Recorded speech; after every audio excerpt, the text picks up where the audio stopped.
Mars goes into Cancer. Yeah, so it's quite a big deal because he's been with Jupiter in Gemini for quite a while, and we've definitely felt that energy. And in Cancer, we're bringing back that cardinal energy, aren't we? And it's going to be opposite Pluto, so we're going to feel that. Immediately scaring that moon too, Libra. So might be with the moon, I always think of it being more felt or more somatic and more, brings things down to the earth. It could be a very like sensual in the sense of like being able to feel it. So moon being the closest to Earth. The moon is the only planet that actually orbits the Earth. Yeah, the moon is like our planet and it's closest to us. So the moon gathers up information from all the other planets and translates it to us here on Earth. Information, I suppose. So the moon is like our translator, our go-between. And the reason I call this, like the ancients believed it was Cancer, was the portal of mortals, being moon ruled.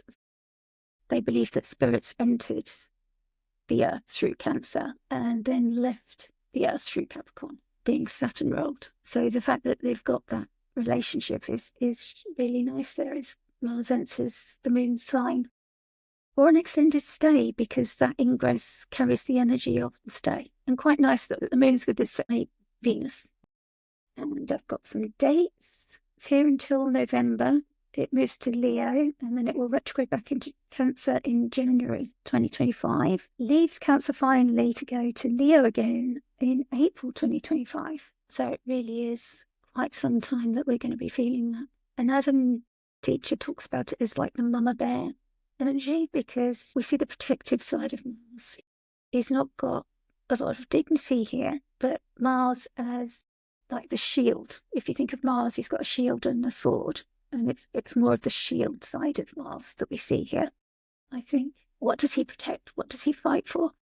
And in Cancer, it's all about the women. It sort of represents women, women's rights, women's bodies. So those kind of issues. Adam was talking this morning about it, that we might see coming up around this time. We might see conflicts, a heating up of those issues around that. But certainly, personally, we might find conflicts around that coming up, or we might find resolution or a need to protect or to advocate for those things.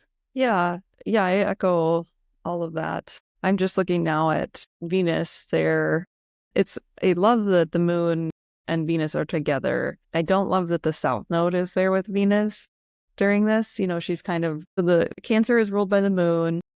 The moon is in Libra, ruled by Venus, which is also there. And Venus is really close to that south node. And the south node kind of, even though Venus is at home in Libra, the south node can kind of make things weaker or smaller. So I wonder about that, like slightly weakened Venus not having as much of that power as it would be nice to have with this transit, or to imbued in the start of this transit.